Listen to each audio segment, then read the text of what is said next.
Bonjour à vous. Donc c'est très amusant parce que depuis quelques jours, je voulais vous faire une étude sur le thème de la liberté. Qu'est-ce que nous obtenons en nous convertissant? Qu'est-ce que nous avons à gagner en nous approchant de Dieu et en traversant la croix et en arrivant près de Jésus, bien sûr, puis près de Dieu? Bien, nous obtenons la liberté et l'amour de Dieu. Et c'est très amusant parce que je voulais absolument vous parler de cela depuis quelques jours, mais je ne sais pas pourquoi. Quelque chose me bloquait. Et là, ce matin, j'ouvre Internet, comme tous les jours, je regarde un petit peu les vidéos qu'il y a, et je vois la dernière vidéo de Jacques Collin, que je suis régulièrement, je crois depuis le début. Et sa dernière vidéo, donc, s'intitule Liberté, égalité, sainteté. J'ai dit, tiens, c'est très amusant. Je lisais dernièrement une autre étude où ça parlait également de la liberté. Je me suis dit, tiens, c'est très très surprenant. En l'espace de 2-3 jours, ce mot est revenu plusieurs fois. Je me dis, bon, bah c'est que je dois en parler. Donc, je, je voulais au début, très sincèrement, quand j'ai vu la vidéo de Jacques Collin, je me suis dit, bon, bah dans ce cas-là, ce que je vais faire, c'est que je vais leur envoyer le lien de la vidéo. Et quand je l'ai écouté, je me suis dit, aïe, aïe, aïe, je pense qu'il va falloir peut-être reparler de certaines choses parce que Jacques Collin parle à des personnes à qui il a enseigné beaucoup de choses depuis au moins 11 ans et il a pris l'habitude de dire pas mal de choses parce qu'il sait que ces personnes comprennent tout ce qu'il dit. Donc je me suis dit, eh bien là, nous allons refaire une vidéo sur la liberté que j'associe à l'amour, puisque de toute façon, elles vont de pair.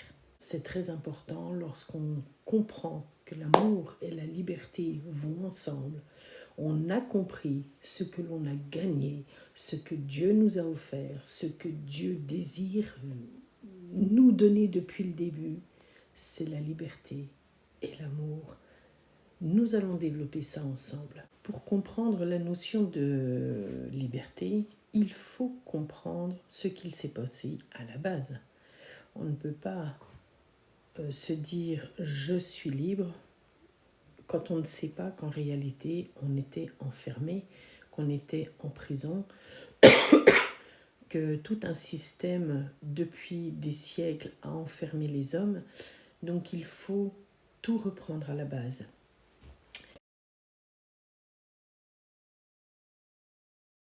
Vous avez lu la parole et vous savez que le sixième jour, Dieu a créé les êtres humains.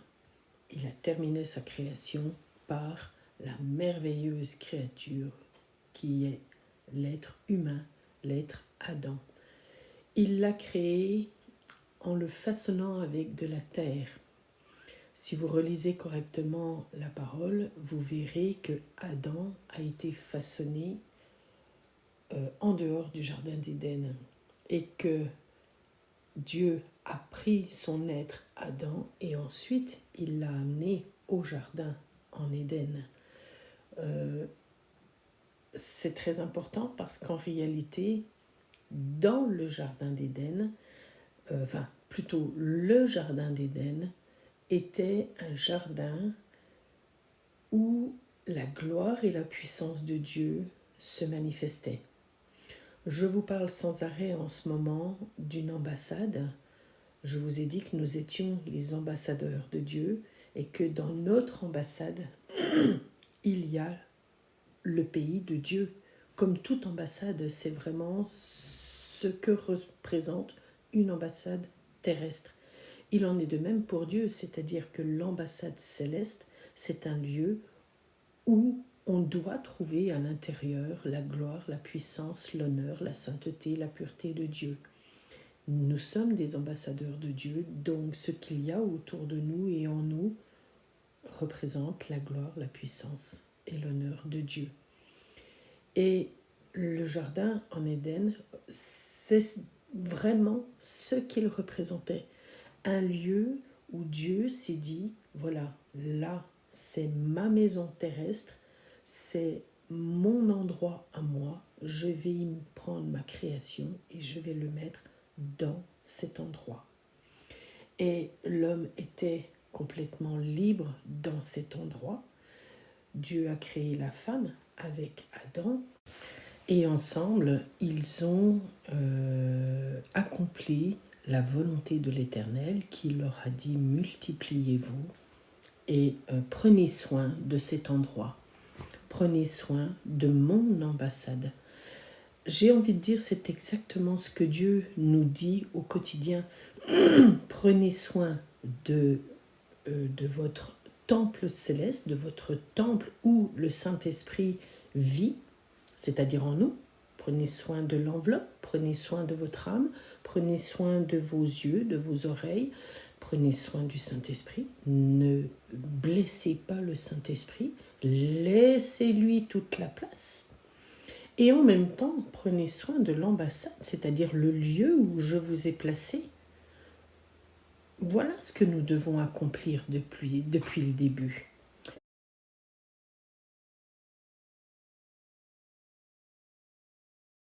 Que s'est-il passé ensuite? Eh bien, vous savez comme moi que dans ce jardin, il y avait l'arbre de vie, l'arbre de connaissance du bien et du mal. Dieu, dans son amour éternel, a laissé le choix à l'homme de suivre soit l'un, soit l'autre. Soit je mange de l'un, soit je mange de l'autre. Bien évidemment, on ne peut pas faire les deux. Il a bien précisé à l'homme ce que l'arbre de vie allait leur apporter et ce que l'arbre de la connaissance du bien et du mal allait aussi leur apporter. Il leur a donné les conséquences, les bienfaits. C'était à l'homme ensuite de décider. La suite, vous la connaissez. Le serpent est venu, il a séduit Ève et malheureusement, ils ont choisi l'arbre de la connaissance du bien et du mal. Tout ceci, vous le savez. J'ai envie de dire presque tout le monde sur cette terre connaît cette histoire. Il y a 3 histoires, vraiment, il y a 3 histoires dans la parole qui sont connues du monde entier. On a beau me dire, les êtres humains ne connaissent pas Dieu, les êtres humains n'ont jamais entendu parler de Dieu, mais je peux vous assurer que les êtres humains connaissent au moins 3 histoires. Celle d'Adam et Ève, celle de Ève, donc Adam et Ève, donc Ève qui a croqué la pomme,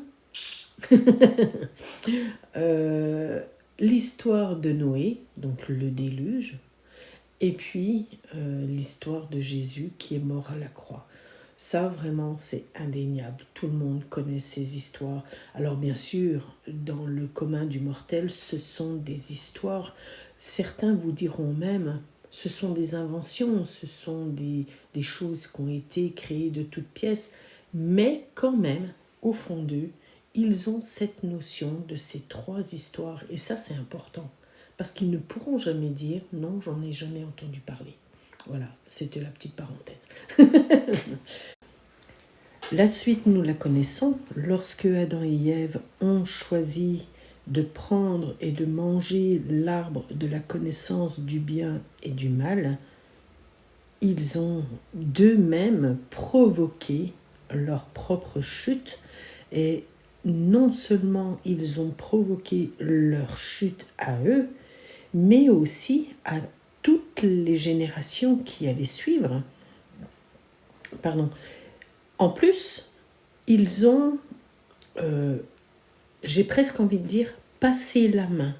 C'est-à-dire que l'autorité que Dieu leur avait donnée sur la nature, sur les animaux, sur la création, ils ont malheureusement perdu cette autorité et ils l'ont passée sans vraiment réaliser ce qu'ils avaient fait, le relais à Satan.